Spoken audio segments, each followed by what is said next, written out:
বিসমিল্লাহির রহমানির রহিম। আসসালামু আলাইকুম প্রিয় শিক্ষার্থী বন্ধুরা, আশা করি সকলে ভালো আছো।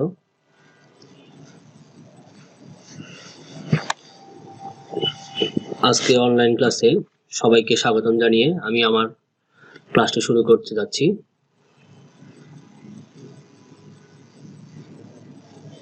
আমি সৈয়দ মোহাম্মদ নিজামুদ্দিন, প্রভাষক, ইসলামিক ও সংস্কৃতি, শহীদ জিয়া রহমান কলেজ, চান্দিনা, কুমিল্লা। বিষয় ইসলামিক ও সংস্কৃতি, দ্বিতীয় পত্র, পঞ্চম অধ্যায়, দ্বাদশ শ্রেণীর জন্য আজকে আমার আলোচনাটি। প্রিয় শিক্ষার্থী বন্ধুরা, আমরা কিছু ছবি দেখে নেব। একে কিছু ছবি দেখি। আশা করি ছবিগুলি দেখতে আমরা বুঝতে পারছি কিছু নির্বাচন সম্পর্কে কিছু ছবি দেওয়া আছে। এখানে একে ফজলুল হক, হোসেন শহীদ সোহরাওয়ার্দী, মাওলানা আতার আলী, মাওলানা ভাসানী এবং জাতীয় নেতৃবৃন্দ তৎকালীন সময়ে রাজনীতিতে যারা সক্রিয় জড়িত ছিলেন, এই ধরনের একটা ছবি আমরা এখানে দেখিয়েছি তোমাদের। শিক্ষার্থী বন্ধুরা, এই ছবির মাধ্যমে যদি আমরা আরেকটু লক্ষ্য করি যে ছবিগুলোর মধ্যে একটি ভোট কেন্দ্রের অবস্থান এখানে দেখানো হয়েছে, তাহলে আমরা বুঝতে পারছি যে আজকে আমাদের আলোচনার বিষয়টি। এখানে দুটি প্রতীক দেখাচ্ছি, একটি হচ্ছে নৌকা, আরটি হচ্ছে হারিকেন। তোমরা আরটি পাকিস্তানের পতাকা দেখানো হয়েছে, যেটি তোমরা অবশ্যই বুঝতে পারছো যে পাকিস্তান আমলের কোনো একটা বিষয় নিয়ে আমরা আলোচনা করছি। নির্বাচন ব্যবস্থা, যেখানে আমাদের নির্বাচনের মধ্যে দুটি প্রতীকের কথা উল্লেখ করা হয়েছে, এখানে একটি নৌকা আর একটি হারিকেন। তোমরা ঠিক ধরতে পেরেছো, আজকে আমাদের যে পাঠের বিষয় সেটি 1954 সালের নির্বাচন নিয়ে, তথা যেটি প্রকাশ্যে ইতিহাসে যুক্তফ্রন্ট নির্বাচন নামে অধিকতর পরিচিত।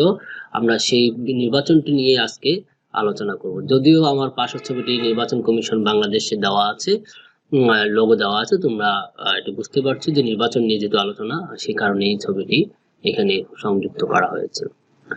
শিক্ষার্থী বন্ধুরা, এই পাঠ শেষে তোমরা যা শিখতে পারবে, যুক্তফ্রন্ট গঠনের ভূমিকা বলতে পারবে, পটভূমি বলতে পারবে, যুক্তফ্রন্টের 21 দফা বলতে পারবে, কয়টি ইস্তেহার দেওয়া হয়েছিল এবং সেই ইস্তেহারগুলি কি ছিল, যুক্তফ্রন্ট নির্বাচনের ফলাফল বিশ্লেষণ করতে পারবে, এবং যুক্তফ্রন্টের জয় এবং মুসলিম লীগের পরাজয়ের কারণ বিশ্লেষণ করতে পারবে। শিক্ষার্থী বন্ধুরা, যুক্তফ্রন্ট নির্বাচন কেন হয়েছিল বা যুক্তফ্রন্ট নির্বাচন বলতে আমরা কি বুঝি, সেই বিষয়টা সামান্য একটু এখানে সংক্ষিপ্তভাবে তোমাদের জন্য তুলে ধরলাম। 1947 সালে পাকিস্তান সৃষ্টির পর প্রাদেশিক নির্বাচন হবার কথা থাকলেও 1951 সালে, কিন্তু 1949 সালে টাঙ্গাইলের উপনির্বাচনে মুসলিম লীগের সদস্য করটিয়ার জমিদার খুররুম খান পন্নী আওয়ামী লীগের তরুণ নেতা শামসুল হক খানের নিকট যখন পরাজিত হন, এরপর পাকিস্তান সরকার তথা মুসলিম লীগ সরকার কোনোভাবেই নতুন করে আর কোনো উপনির্বাচন দিতে রাজি হননি। যদিও তৎকালীন সময়ে, ওই সময়ে বা 34টি আসন শূন্য থাকলেও তারা কোনো উপনির্বাচন দেয়নি। 1953 সালের 9 মার্চ পাকিস্তান গণপরিষদ the East Bengal Legislative Assembly Continuation Act 1953 pass করার মাধ্যমে পূর্ব বাংলার ব্যবস্থাপকের মেয়াদ বৃদ্ধি করলে মানুষের মধ্যে বিক্ষোভ দেখা দেয়। ফলে পাকিস্তান সরকার 1954 সালের 8 থেকে 12 মার্চ প্রাপ্তবয়স্কদের সার্বজনীন ভোটাধিকারের ভিত্তিতে নির্বাচনের ঘোষণা দেয়। একটি মাত্র বিষয় এখানে অধিকতর লক্ষণীয় যে পূর্ব পাকিস্তানের তথা পূর্ব বাংলার মানুষের চাপের মুখে পাকিস্তান সরকার নির্বাচনের ঘোষণা দিতে বাধ্য হয়েছিলেন 54 সালে, বা নির্বাচন দিতে ঘোষণা দেন। যুক্তফ্রন্ট গঠন কেন প্রয়োজন হয়েছিল বা যুক্তফ্রন্ট গঠনের পটভূমিটা কি ছিল? 1954 সালের পাকিস্তান কেন্দ্রীয় পরিষদের নির্বাচনে মুসলিম লীগকে ক্ষমতাচ্যুত করার লক্ষ্যে বিভিন্ন দল মিলে যুক্তফ্রন্ট নামীয় একটি সমন্বিত বিরোধী রাজনৈতিক মঞ্চ গঠন করার উদ্যোগ নেওয়া হয়। 14 নভেম্বর 1953 সালে যুক্তফ্রন্ট গঠনের সিদ্ধান্ত নেওয়া হলো। পরবর্তীতে আওয়ামী মুসলিম লীগ, মাওলানা ভাসানীর 1953 সালে 4 ডিসেম্বর কৃষক শ্রমিক পার্টির শেরে বাংলা একে ফজলুল হক, পাকিস্তান গণতান্ত্রিক দল এবং পাকিস্তান খেলাফত দল একসাথে মিলে যুক্তফ্রন্ট গঠন করেন। এখানে এই দলটির সাথে এই যুক্তফ্রন্টে আরো যুক্ত ছিলেন মাওলানা আতার আলী, নিজামী ইসলামী পার্টি এবং বামপন্থী গণতন্ত্রী দলের নেতা হাজী মোহাম্মদ দানেশ। তাহলে আমরা যদি একটি কথা বলতে যাই যে মুসলিম লীগের তৎকালীন যে মুসলিম লীগ ছিলেন বা পাকিস্তান সরকার ছিল, পাকিস্তান সরকারের বিপরীতে গিয়ে অন্যান্য সমস্ত বিরোধী দলগুলি একটি জায়গায় এসে একটি ঐক্য গঠন করে, যেটির নাম দিয়েছিলেন নির্বাচনী ঐক্য গঠন করেন, যেখানে নাম দেওয়া হয় যুক্তফ্রন্ট। প্রিয় শিক্ষার্থী বন্ধুরা, এই যুক্তফ্রন্টের প্রধান অফিস স্থাপিত হয় সদরঘাটের 56 সিমসন রোডে। একটা নির্বাচন করার জন্য অবশ্যই কতগুলো দিক দরকার, যেমন নির্বাচনে ইশতেহার ঘোষণা করা, নির্বাচনে প্রচার করা, তারপর নির্বাচনে জনগণকে ভোট কেন্দ্রে নিয়ে আসা, উদ্বুদ্ধ করা ইত্যাদি বিষয়গুলি এবং সর্বশেষ নির্বাচনী ফলাফলকে গ্রহণ করা। একটি নির্বাচনে বিভিন্ন বিষয়গুলি থাকে, আমরা সেই বিষয়গুলিকে সামান্যভাবে একইভাবে চেষ্টা করব এখানে তোমাদের সামনে তুলে ধরার জন্য। শিক্ষার্থী বন্ধুরা, যুক্তফ্রন্টের যে নির্বাচনী ইশতেহার ছিল, সেই নির্বাচনী ইশতেহারটি 54 সালে নির্বাচনে যুক্তফ্রন্টের যে ইশতেহার দেয়, সেই ইশতেহারটি আমরা এখানে তুলে ধরব। যুক্তফ্রন্ট 1952 সালের 21 ফেব্রুয়ারি ভাষা আন্দোলনকে কেন্দ্র করে যে হত্যাযজ্ঞ ঘটিত করে পাকিস্তান সরকার, সেই 21 ফেব্রুয়ারিকে স্মরণ করে বাংলাকে রাষ্ট্রভাষা এবং পূর্ব পাকিস্তান আঞ্চলিক স্বায়ত্তশাসনকে মূল দাবি হিসেবে গ্রহণ করেন এবং ভোটারদেরকে আকৃষ্ট করার জন্য 21 ফেব্রুয়ারির সাথে বা 21 তারিখের সাথে মিল রেখে যুক্তফ্রন্ট 21 দফা নির্বাচনী ইশতেহার ঘোষণা করেন। আমরা নির্বাচনী ইশতেহারগুলি বা ইশতেহারের যে ধাপগুলি ছিল, দফাগুলি ছিল, সেগুলি আলোচনা করি। 1. বাংলাকে পাকিস্তানের রাষ্ট্র হিসেবে স্বীকৃতি দান করা। মানে এই ইশতেহার বলতে আমি আবার একটু তোমাদেরকে বলি যে ইশতেহার মানে হচ্ছে দলটি নির্বাচনে জয়লাভ করলে রাষ্ট্রের জন্য তথা জনগণের জন্য জনগণের আশা আকাঙ্ক্ষার কি প্রতিফলন ঘটবে বা তারা কি ধরনের কাজ করবে সেটি লিখিত আকারে বা বক্তব্য আকারে যে পেশ করা, মানুষের সামনে তুলে ধরা, সেটি হচ্ছে নির্বাচনী ইশতেহার। নির্বাচনী বৈতরণী পাশ করার জন্য মানুষের সামনে যেই ঘোষণা দেওয়া হয় সেটি হচ্ছে নির্বাচনী ইশতেহার। তাহলে আমরা যদি আলোচনা করি, 1. বাংলাকে পাকিস্তানের রাষ্ট্রভাষা হিসেবে স্বীকৃতি দান করা। 2. খাজনা আদায়কারী শর্ত উচ্ছেদ এবং ভূমিহীনদের মধ্যে জমি বিতরণ করা। 3. পাট শিল্পকে জাতীয়করণ করা হবে, কারণ আমরা জানি আমাদের এই অঞ্চলে পাট শিল্প অত্যন্ত সমৃদ্ধ ছিল। সেই পাট শিল্পকে জাতীয়করণ করার মাধ্যমে পাট শিল্প তথা বাংলা সোনালী আঁশকে উজ্জীবিত করা বা সোনালী আঁশকে বিশ্ব দরবারে তুলে ধরার জন্য এটিকে জাতীয়করণ করার খুবই প্রয়োজন দেখা দিয়েছিল, যেটি পাকিস্তান সরকার কোনোভাবেই করছিল না। 4. কৃষি সমবায় ব্যবস্থার প্রবর্তন।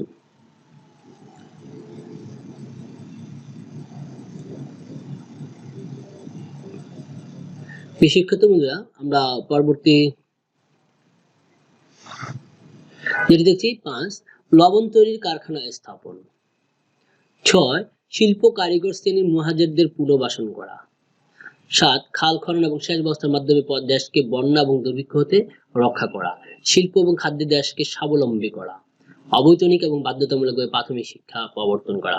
এই শিক্ষাটাকে প্রাথমিক শিক্ষাকে বাধ্যতামূলক করার জন্য এবং বিনামূল্যে সেটি করার জন্য সরকার ব্যবস্থা গ্রহণ করবেন বা যুক্তফ্রন্ট নির্বাচন জয়লাভ করলে সে ধরনের ব্যবস্থা গ্রহণ করবেন। সকল শিক্ষা প্রতিষ্ঠানে মাতৃভাষার মাধ্যমে শিক্ষাদান করা। ঢাকা বিশ্ববিদ্যালয়ে কালা কানুনগুলি বাতিল, যে সমস্ত নিয়মগুলি ছিল, যে কালো কানুন আইনগুলি ছিল, সেগুলি বাতিল করে স্বায়ত্তশাসিত প্রতিষ্ঠানে পরিণত করা। শাসন ব্যয় হ্রাস করা, যেখানে প্রধানমন্ত্রী বা রাষ্ট্রপতি বা প্রধানমন্ত্রী বা এমপিদের বা মেম্বার অফ পার্লামেন্ট সংসদদের বেতন কমিয়ে দেওয়ার কথা বলা হয়েছিল। 13. ঘুষ, দুর্নীতি এবং স্বজনপ্রীতি বন্ধ করা। 14. জননিরাপত্তা এবং অর্ডিন্যান্স বাতিল করে বিনা বিচারে আটক বন্দীদেরকে মুক্তি দেওয়া। বিচার বিভাগকে নির্বাহী বিভাগ থেকে পৃথক করা। 16. পূর্ব বাংলার মুখ্যমন্ত্রীর বাসভবন বর্ধমান জি হাউস কে প্রথমে ছাত্রাবাস পরে বাংলা ভাষা গবেষণাগারে পরিণত করা, যা বর্তমানে বাংলা একাডেমি নামে পরিচিত। 17. 1952 ভাষা শহীদদের স্মরণে শহীদ মিনার নির্মাণ করা। 21 ফেব্রুয়ারিকে ছুটির দিন ঘোষণা করা। 19. 1940 সালে লাহোর প্রস্তাবের ভিত্তিতে পূর্ব বাংলাকে পূর্ণ স্বায়ত্তশাসন দেওয়া। 20 কোনো অবস্থাতেই যুক্তফ্রন্ট আইন পরিষদের মেয়াদ বাড়াবে না এবং মেয়াদ পূর্ণ হওয়ার 6 মাস পূর্বে পদত্যাগ করে নির্বাচন কমিশনের মাধ্যমে নির্বাচন প্রদান করবে। সর্বশেষ যে দফাটির কথা বলা হচ্ছে, আইন পরিষদের কোনো আসন শূন্য হলে 3 মাসের মধ্যে উপনির্বাচনের মাধ্যমে শূন্য আসন পূর্ণ করা।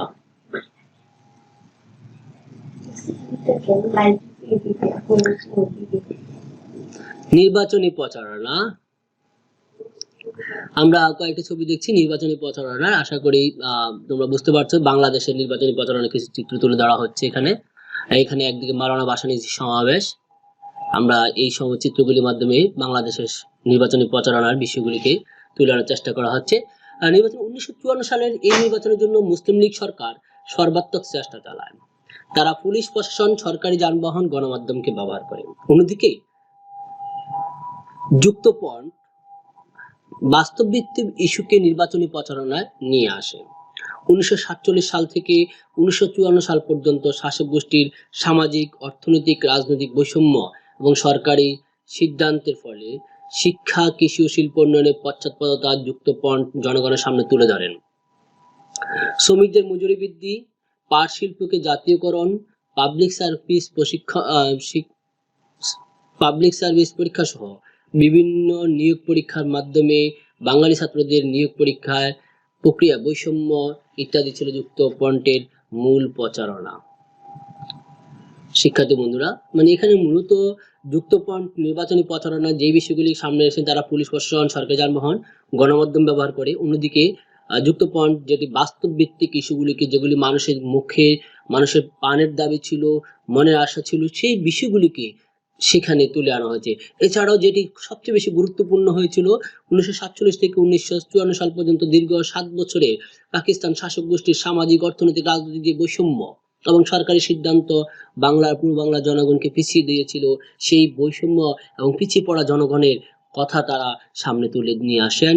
সেই বৈষম্যগুলিকে তারা মানুষের সামনে তুলে ধরেছিলেন এবং এই নিয়ে তারা একটি পুস্তিকাও প্রণয়ন করেছিলেন, লিফলেট বিতরণ করেছিলেন। শ্রমিকদের মজুরি বৃদ্ধি সহ বিভিন্ন বিষয়গুলি তারা সেখানে প্রচারণার মূল অংশ হিসেবে, চুম্বক অংশ হিসেবে মানুষের সামনে তুলে ধরেছিলেন, যার ফলে মানুষ তাদের এই প্রচারণাটিকে, দুটি দলের প্রচারণার মধ্যে যুক্তফ্রন্টের প্রচারণাকে তারা বেশি আকর্ষণীয় মনে করেছিলেন। নির্বাচন ব্যবস্থার কথা, আমরা নির্বাচন দেখছি,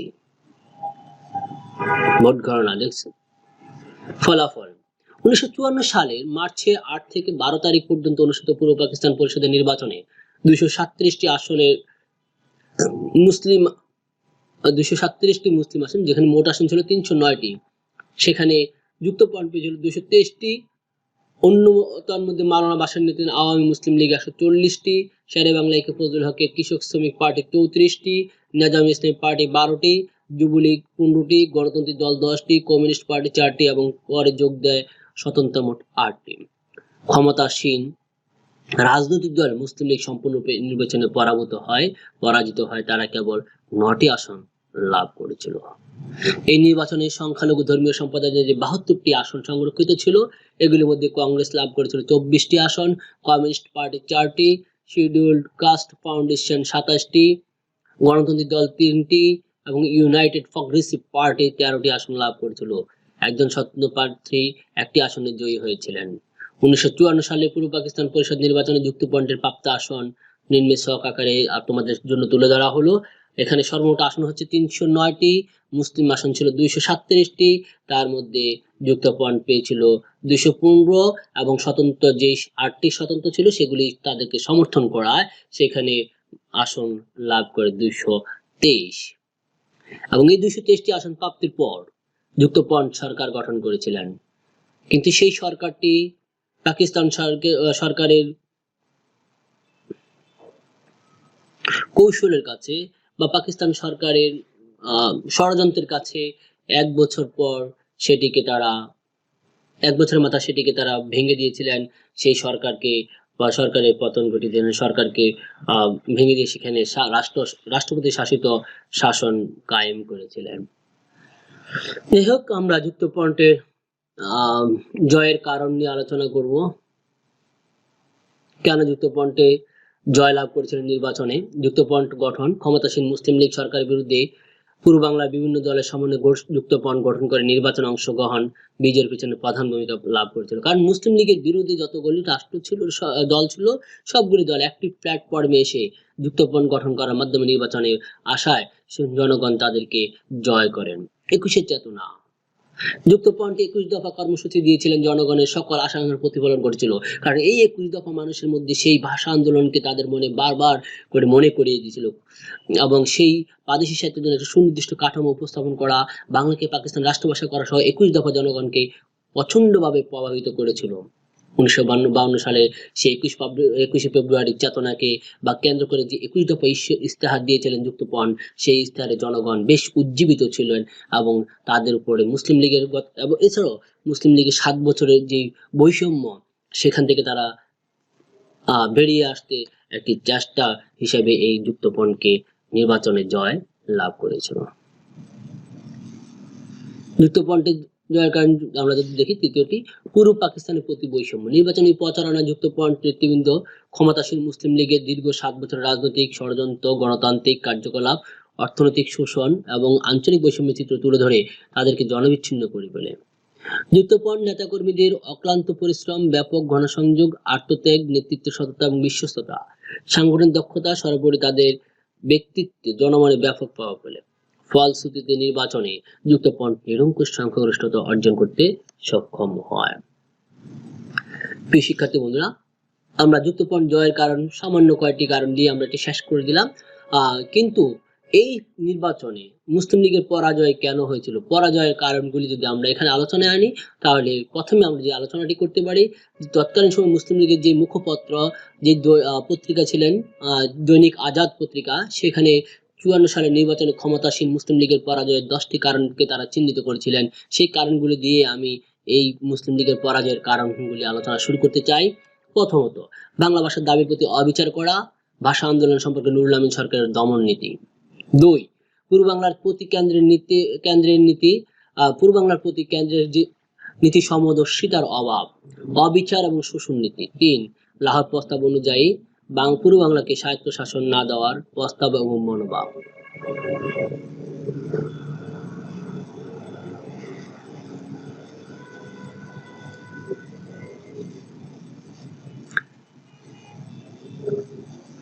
পূর্ব বাংলার জনগণের আর্থিক দুর্দশা, শাসনতন্ত্র রচনায় বিলম্ব, মুসলিম লীগের গণসংযোগের অভাব। 7, একই ব্যক্তি কর্তৃক প্রাদেশিক প্রধানমন্ত্রী পদ এবং মুসলিম লীগের সভাপতির পদ অধিকার করে রাখা। 8, মুসলিম লীগের কর্মী স্বল্পতা এবং লীগের প্রতি ছাত্র এবং তরুণ সমাজের বিরূপ মনোভাব। মুসলিম লীগের বিপুল ব্যক্তিত্বশালী নেতৃত্বের অভাব।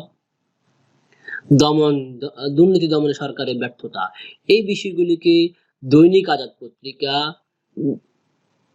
যা নাকি মুসলিম লীগের মুখপাত্র হিসেবে কাজ করতেন, সেই পত্রিকায় 10টি কারণকে চিহ্নিত করেছিল মুসলিম লীগের পরাজয়ের কারণ হিসেবে। এছাড়াও আরো যে কারণগুলি আমরা দেখি, মুসলিম লীগের সরকার পরিচালনায় ব্যর্থতা তাদের পরাজয়ের কারণ। 1953 সালের খুলনা বরিশালে দুর্ভিক্ষ হয়। খুলনা দুর্ভিক্ষে 20,000 লোক মারা যায়। পাটের মূল্য কমে যায়, কৃষক বিপাকে পড়ে যায়। লবণ সংকট, কেরোসিন তেল সহ নিত্য প্রয়োজনীয় পণ্যের লাগামহীন মূল্য বৃদ্ধি জনজীবনকে অতিষ্ঠ করে তোলে। তাই জনগণ মুসলিম লীগকে আর ক্ষমতা দেখতে চায়নি। আইন শৃঙ্খলার অবনতি ঘটে। সবকিছু মিলিয়ে জনগণ মুসলিম লীগ সরকারের বিরোধিতার সুযোগ পেয়ে তাদের বিরোধিতা করে তাদেরকে নির্বাচনে পরাজিত করে। তৃতীয়ত, মুসলিম লীগ সরকারের যে কোনো ধরনের সমালোচনাকে রাষ্ট্রদ্রোহিতা ঘোষণা করা, ভিন্ন মতামত নেতাকর্মীদের হয়রানি, গ্রেপ্তারের কারণে জনগণ বিক্ষুব্ধ হয়। মুসলিম লীগের পরাজয়ের কারণ হিসেবে চতুর্থ আরেকটি কারণ আমরা আলোচনা করতে পারি। 1947 সালে পাকিস্তান সৃষ্টির পর বিভিন্ন প্রদেশে ক্ষমতাসীন মুসলিম লীগের মধ্যে আভ্যন্তরীণ কোন্দল দেখা দেয়। 1950 সালের মধ্যেই মুসলিম লীগ ভেঙে নতুন নতুন বিরোধী দল গঠনের ফলে মুসলিম লীগ দুর্বল হয়ে পড়ে। শিক্ষার্থী বন্ধুরা, আমরা এখানে বেশ কিছু আলোচনা করেছি।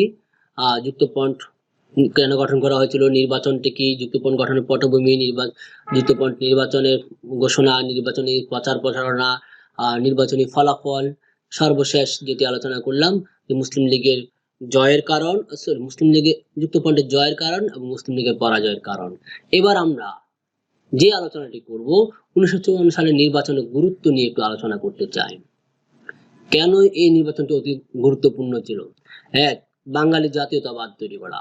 1954 সালের নির্বাচনে বাঙালি জাতীয়তাবাদের ভিত্তিকে সুদৃঢ় করে এবং প্রমাণ করে যে পুরো বাংলা জনগোষ্ঠী স্বাধিকার এবং ন্যায্য অধিকার আদৌ ঐক্যবদ্ধ। দুই, রাজনৈতিক সচেতনতা বোধ তৈরি করেছিল।